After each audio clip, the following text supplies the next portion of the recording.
Hello everyone and welcome to my channel, and today I'll be reading a Neuvillette Listener by me. So let's get into it. The more time you spent with Neuvillette, the more you got used to the idea that things were going to be weird.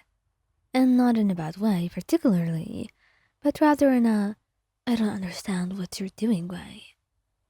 You don't know most of what he's talking about most of the time. His laws, or things that happened a couple centuries ago, or what dragons are meant to do. All of these things are very strange to you, things you cannot easily comprehend.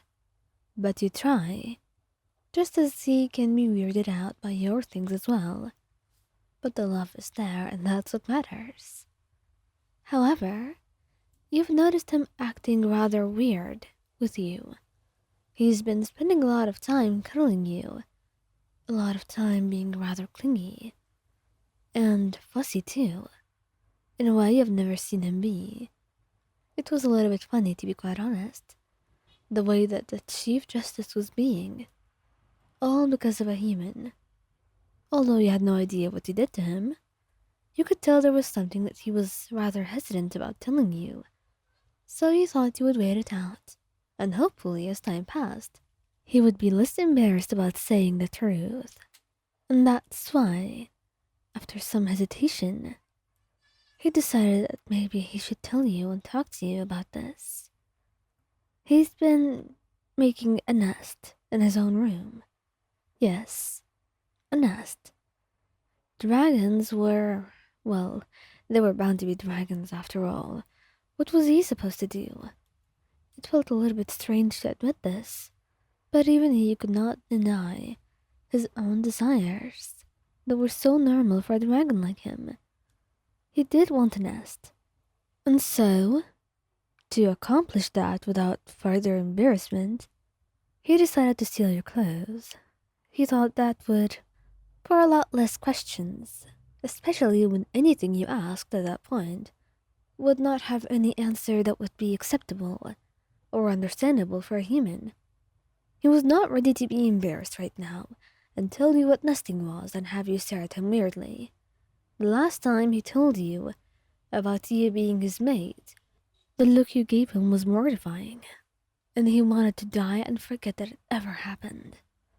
Regardless, it was nice when you reassured him after and told him you were just weirded out because you don't have things like that in the human world, or at least you don't call it as such. But for him, he had to explain to you that dragons only have one real mate, and that one mate will be with them for the rest of their lives. So you were his true real mate, and there wouldn't be any after you, and none before you either.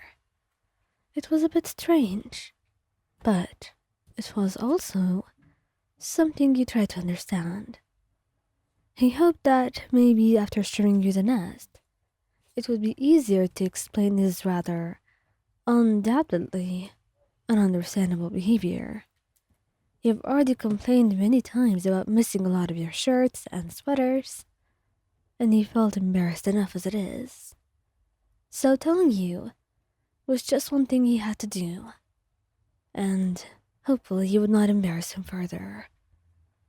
So, later, when he went over to you as you were reading a book, he took your hand gently and placed the book away. Nuvi, what are you doing? Can't you see I was reading the most important part right now? My apologies. I do not mind if you go back to your reading. However, I wanted to inform you about a couple of things. One of them is very important, so please, would you spare me 10 minutes? Oh, Nuvi, you know I can't be mad at you, especially when you're so respectful. Fine, I guess. Since you were so polite, I will go with you. You hold his hand, and he leads you to his own room, and that's where you see it. Pillows. And they were arranged in a circular fashion, with lots of your clothes over them. And he looked very, very red. It was something you could not ignore no matter what, so it was a little bit funny the way he was looking at you like he had done a crime. You see, I didn't want to show you this, but I had to. I wanted to be with me here. I put some of my own clothes too, so you will smell like me. Smell like you? Neuvillette. You know, for a rational court guy, you don't seem like the person who would cave into their instincts like this. He looked even more embarrassed, hiding his face behind his hand, and he laughed softly, nodding. Okay, I'm sorry for embarrassing you. I'll do whatever you want. But next time, could you please not steal away my stuff? You could tell me. I'll even give you some things. Okay? Promise? I promise. Besides, since you need me so bad, you could always tell me. I don't want to have to go through this alone. I don't know how nesting works or nests are in the dragon world, or most other creatures, but I could try to understand. I'll do my best. He looked a little bit happy with that, and some of the embarrassment faded away as he smiled softly at you. Thank you, Ayan. I'm truly grateful, he said, and he carried you in his arms, and he placed you in the middle of the bed, cuddling close to you. And it was the loudest you had heard him purr.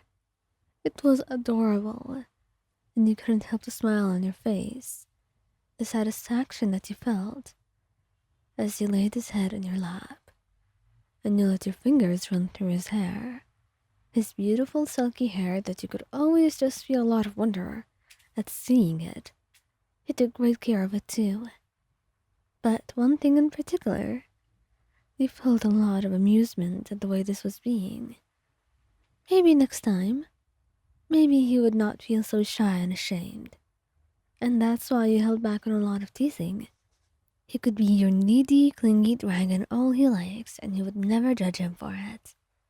And as he just slowly fell asleep in your arms, you couldn't help but feel grateful that he trusted you to show you this. Also, you found a lot of things that he did as a dragon be adorable. So, this one instance was not an exception. Hopefully later on, he would let you help him build his nest.